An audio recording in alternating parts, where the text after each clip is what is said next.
ଅରୁଣ ଜେଟଲୀରେ ଖେଳାଯାଇଥିବା ରୋମାଞ୍ଚକର match number 48ରେ DC ବନାମ ସିଏସ୍କେ ପରସ୍ପର ସହ ଭେଟିଥିଲେ, ଯେଉଁଥିରେ ସଞ୍ଜୁ ସାମସନଙ୍କ ବିସ୍ଫୋରକ ବ୍ୟାଟ୍ ଚାଲିଥିଲା।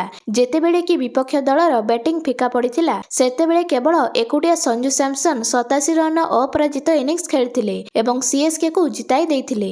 ଯଦି ଆପଣମାନେ ସଞ୍ଜୁ ସାମସନଙ୍କ ଫ୍ୟାନ୍ସ ହୋଇଥିବେ, ତେବେ ଭିଡ଼ିଓଟିକୁ ଗୋଟେ ଲାଇକ୍ ଏବଂ ଚ୍ୟାନେଲକୁ ସବସ୍କ୍ରାଇବ୍ କରିଦେବେ।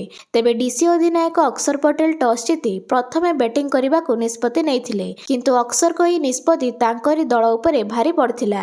କେଏଲ୍ ରାହୁଲ ଏବଂ ପାଥୁମ ନିଶଙ୍କାଙ୍କ 29 ରନ୍ର ପ୍ରାରମ୍ଭିକ ଭାଗିଦାରୀ ହୋଇଥିଲା, ତେବେ ପାୱାର ପ୍ଲେ ସରିବା ଭିତରେ ଦୁହିଁଙ୍କ ୱିକେଟ୍ ପଡ଼ିଥିଲା। କେଏଲ୍ ରାହୁଲ 12 ରନ୍ ଏବଂ ନିଶଙ୍କା 19 ରନ୍ର ପାରି ଖେଳିଥିଲେ। ସେହିପରି ତୃତୀୟ ୱିକେଟ୍ ପାଇଁ ନୀତିଶ ରାଣା ବ୍ୟାଟିଂ କରିବାକୁ ଆସି ମାତ୍ର 15 ରନ୍ କରି ଆଉଟ୍ ହୋଇଯାଇଥିଲେ ନୁର୍ ଅହମ୍ମଦଙ୍କ ହାତରୁ। ତେବେ ମିଡିଲ୍ ଅର୍ଡରରେ କରୁଣ ନାୟରଙ୍କ ବ୍ୟାଟ୍ କିଛି ଖାସ୍ ଚାଲିନଥିଲା। ସେ 13 ରନ୍ କରି ଆଉଟ୍ ହୋଇ ପେଭିଲିୟନ ଫେରିଥିଲେ। ତେବେ ପ୍ରଥମରୁ ସିଏସ୍କେ ବୋଲରଙ୍କ କଠିନ ବୋଲିଂରେ ଡିସି ବ୍ୟାଟରଙ୍କ ବ୍ୟାଟ୍ ଚାଲିବା ମୁସ୍କିଲ ହୋଇଥିଲା।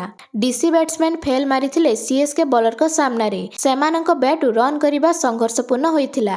କାହାରି ବ୍ୟାଟ୍ରୁ 20 ରନ୍ରୁ ଅଧିକ ଆସିନଥିଲା। ଦଳ 10 ଓଭର ବେଳକୁ 69 ସ୍କୋର କରିଥିଲା 5ଟି ୱିକେଟ୍ ହରାଇବା ସହ।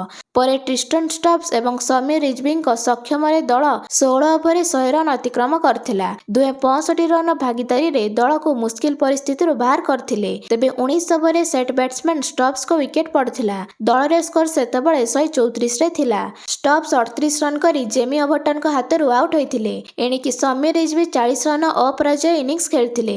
ସେ ଆଶୁତୋଷ ଶର୍ମାଙ୍କ ସହ ମିଶି 156 ରନ୍ ଟାର୍ଗେଟ୍ ଛିଡ଼ା କରିଥିଲେ ସିଏସ୍କେ ଆଗରେ, ଯାହାକୁ ସିଏସ୍କେ ଜିଣି ନେଇଥିଲା 8 ୱିକେଟ୍ରେ। ତେବେ ସିଏସ୍କେ କେବଳ 2ଟି ୱିକେଟ୍ ହରାଇଥିଲା, ଯେଉଁଥିରେ ଅଧିନାୟକ ଋତୁରାଜ ଗାଇକ୍ୱାଡ୍ 6 ରନ୍ ଏବଂ ଉର୍ଭିଲ ପଟେଲ 17 ରନ୍ କରିଥିଲେ। ପରେ ସଞ୍ଜୁ ସାମସନଙ୍କ ଶକ୍ତିଶାଳୀ ବ୍ୟାଟ୍ ଚାଲିଥିଲା। କାର୍ତ୍ତିକ ଶର୍ମା ତାଙ୍କୁ ସାଥ ଦେଇଥିଲେ। ସଞ୍ଜୁ ଏବଂ କାର୍ତ୍ତିକ ଶର୍ମାଙ୍କ 114 ରନ୍ର ବିଶାଳ ଭାଗିଦାରୀ ହୋଇଥିଲା, ଯାହାକୁ ବିଜୟ ଲକ୍ଷ୍ୟ ଆଡ଼କୁ ନେଇଯାଇଥିଲା। ତେବେ 16 ଓଭରରେ କାର୍ତ୍ତିକ ଶର୍ମାଙ୍କ ଗୋଟିଏ ଛକା ଏବଂ ଚୌକା ସହ ଦଳ ବିଜୟ ଲାଭ କରିଥିଲା 8 ୱିକେଟ୍ରେ। ସଞ୍ଜୁ ସାମସନ 87 ରନ୍ର ଧୂଆଁଧାର ପାରି ଖେଳିଥିଲେ। ସେ 7ଟି ଚୌକା 6ଟି ଛକା ମାରିଥିଲେ।